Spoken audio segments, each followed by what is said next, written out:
Hi guys, welcome to my channel. This is Hair So Pretty and I am Paris, your favorite hairstylist, and today we have a special guest. Her name is LaTyshas, and today we're just having a brief conversation about whatever, salon talk, and we're gonna just let it flow naturally. So I kind of want to ask you a question about kids. Okay.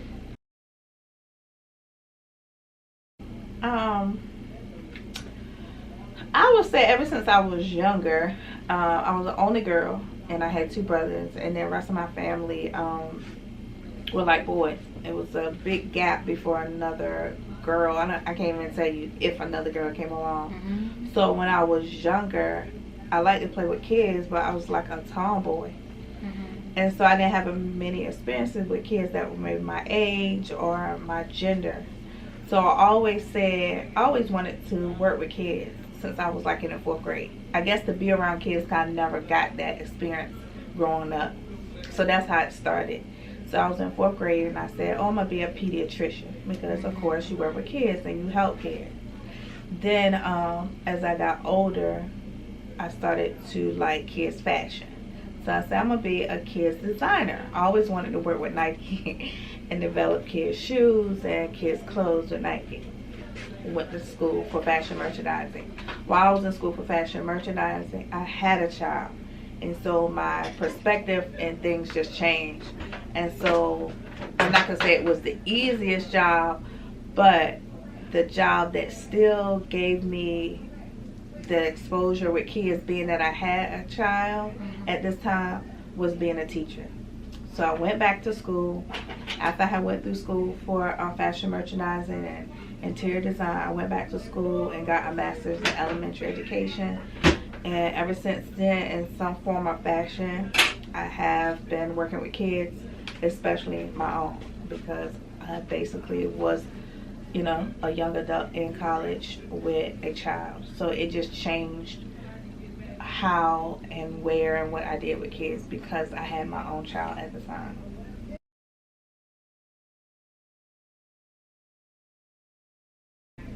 It was, I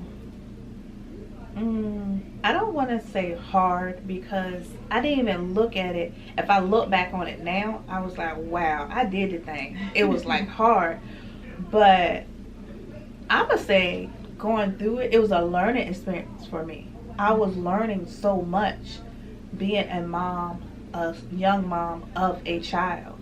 I was learning stuff that I didn't know because, like I said, I didn't have that experience when I was a child. So I was learning the stuff about being a child through having a child. So it was a learning experience for me. So I didn't look at it as it being hard or stressful because it was like I was doing things that I wish I had known or done as a child. So it was kind of, I don't know, engaging in like a lesson that I didn't get or wasn't exposed to as a child. So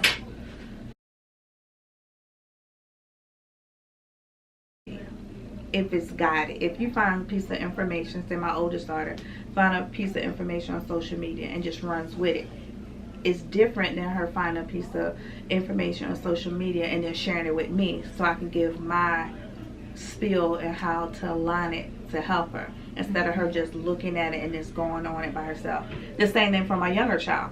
For her to watch something that's supposed to be educational or something that somebody says on social media and me not to connect with it, a video or something, and kind of give my insight to her and give her the real meaning or really what it really means and break it down with her further.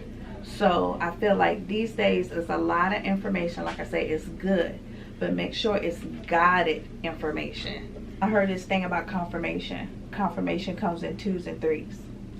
So if you do hear something from wherever, the village, whether it be social media or from somebody that's in your circle, confirm it. Get another confirmation from someone else or something else, to know what you're hearing, or what you're asking, and getting the answer is something that makes sense. Someone else has been through it, they heard it, and they know about it. So yeah, definitely I feel like social media is part of the or in the internet is part of that village these days. Yeah. Is that ever scary? And like I said, if it's not guided, that's why I say confirmation. I wouldn't say heavenly rely on. Just like you said, it's a village. So a village is composed of more than one area, a person. So definitely don't just rely on one person, one thing, one whatever for information. There's other things out there, or get it confirmed.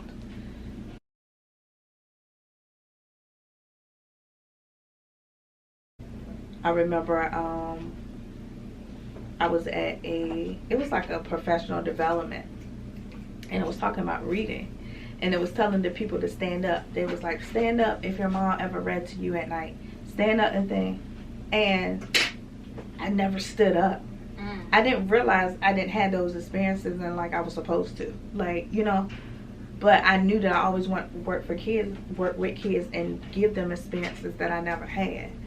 So, yeah, as a child, I don't say I had a bad childhood, but I knew that I wanted to work with kids, and it was just something in me to do with them that I didn't have done to myself necessarily. So, you know, experiences, you know. But the experiences that I did have, like at school, I never forget this.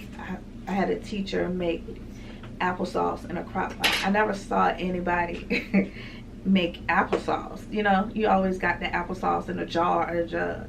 So I was like, ooh, I want to do little stuff like that, you know. And to this day, like every week, me and my daughter do little stuff. We bake cakes, we make s'mores or popcorn, just something that's interactive. Like you can do this. You don't have to just pop open a bag.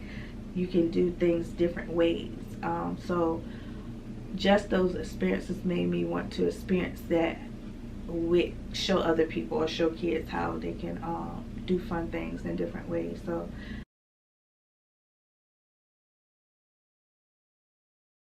my mom is harder on herself than I am. I've never been hard on my mom because she was a parent. She raised me.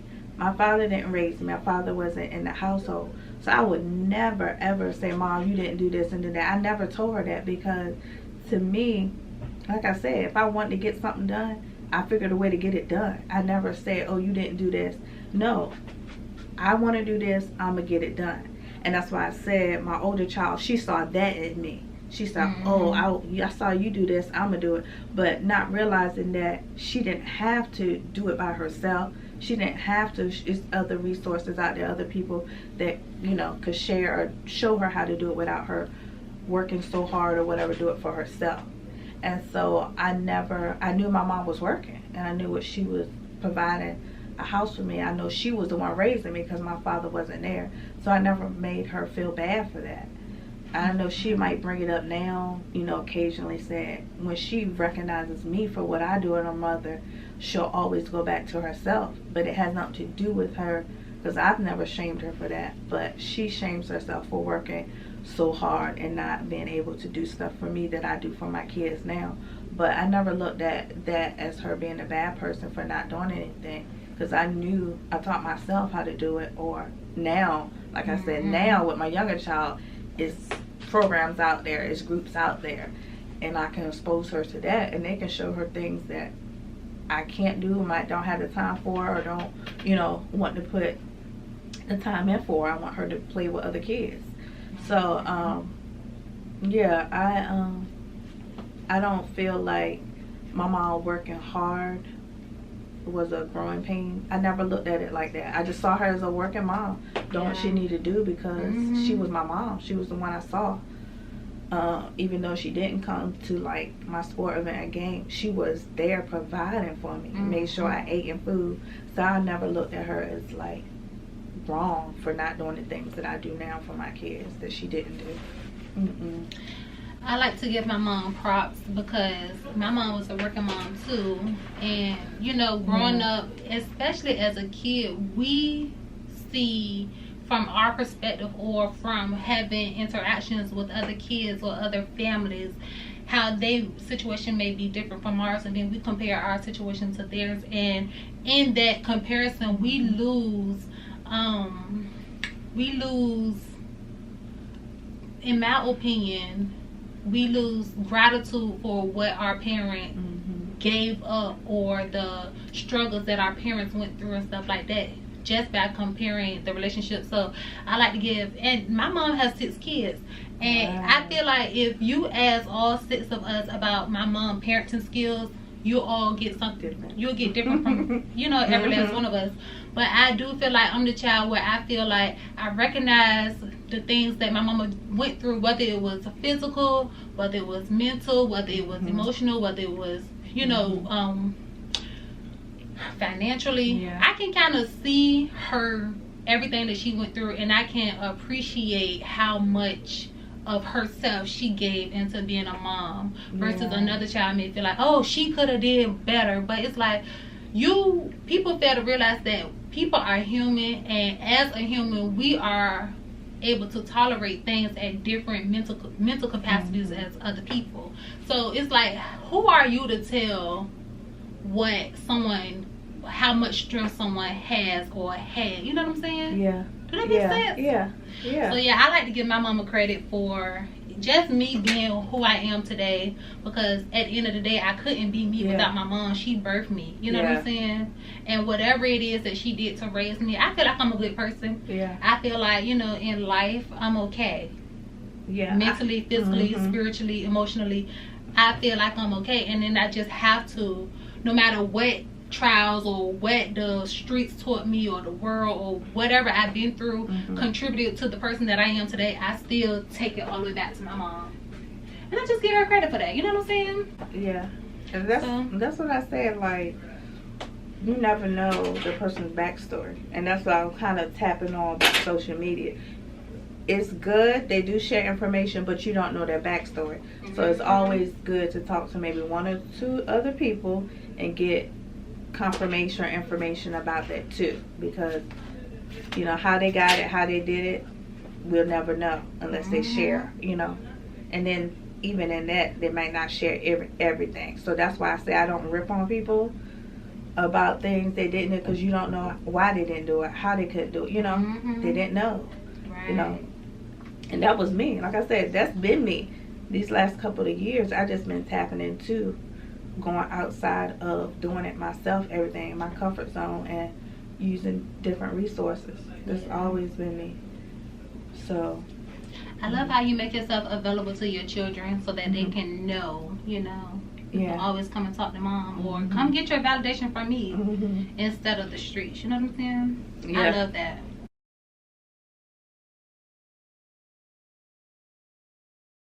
I just did it. I just did her party, and she showed up. I didn't give her like a voice, you know, even though I was paying for her money, but still I should have asked her input. I never forget, I gave her a surprise party one time, and she was angry. Really? Yes, she was angry. Aww. And I see people like that on social media, like people surprise them with stuff and they be angry and they complain about it. And I don't know if it's for them where they didn't have a part in it, you know.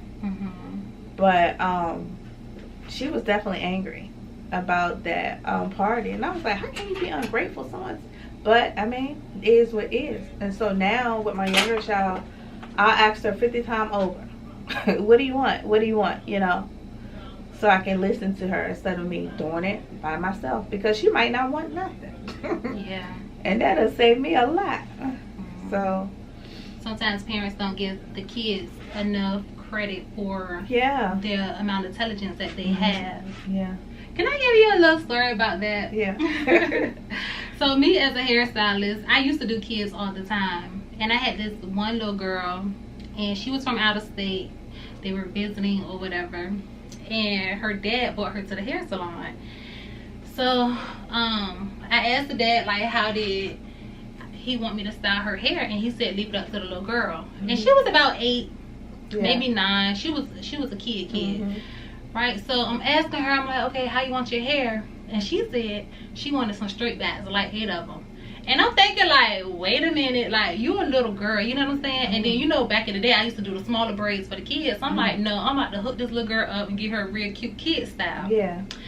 So I washed her hair, blow dried it, and when I got to braiding, I guess she could tell by the way I was parting that she wasn't getting straight back. And that little girl, she literally, she kind of turned around to me like this, and she said, "Didn't I tell you I wanted some straight back?" I was like, "Oh my gosh, yes." And it's crazy because I didn't know this little girl. I don't have like no family history. I don't know her parents to say, oh, you know what I'm saying? Yeah. And I was so scared that when her dad came back, he was gonna look at his daughter like, you gave my daughter a boy hairstyle, because straight backs is more masculine than feminine, right?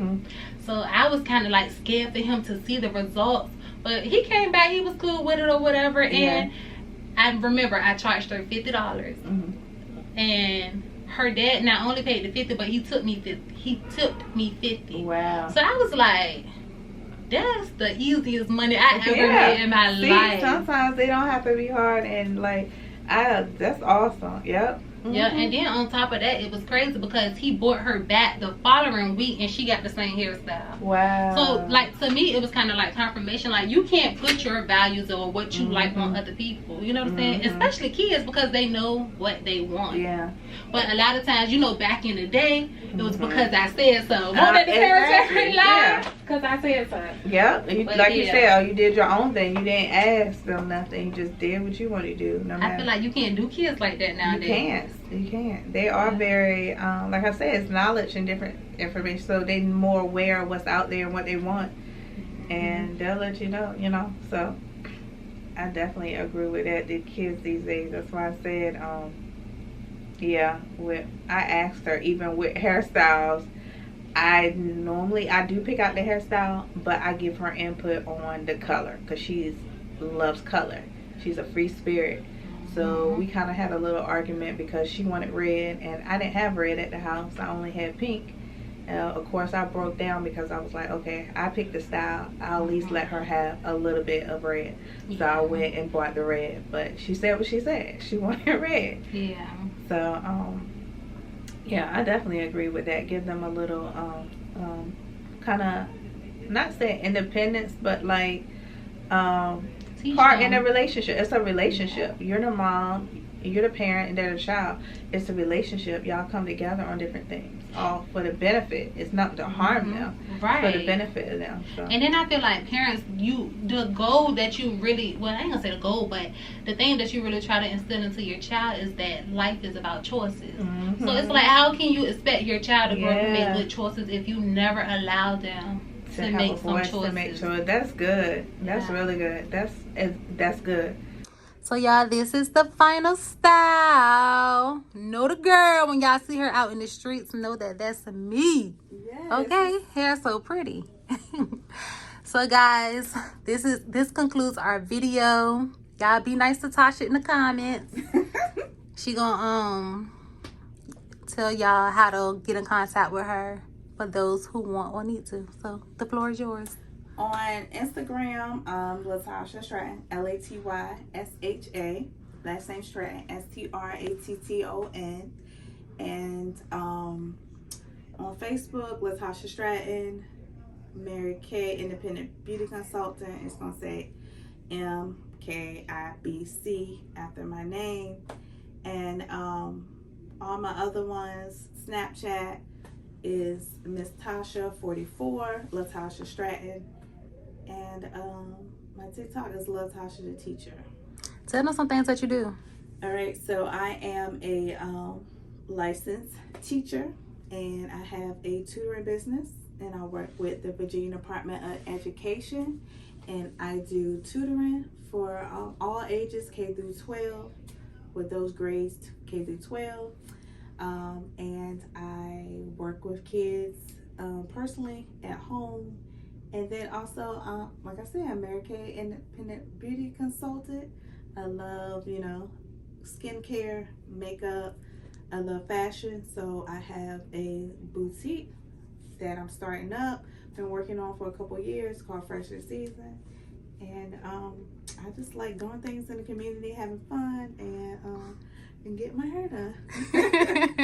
So that's me in a nutshell. I'm a mom. Yeah, I love that.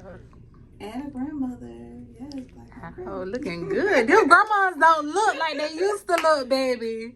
Cause where? Grandma, Well, where? I'm not a grandma. I'm a nana. She ain't. Okay. Don't do that. Don't call me. So yeah, just happy and do a lot of stuff that lets me be able to have freedom with my kids and my grandkids if they ever did need my help. So, Okay. So tell them bye. All right, bye. Thanks for listening to us today. I had a great time getting my hair done and discussing children.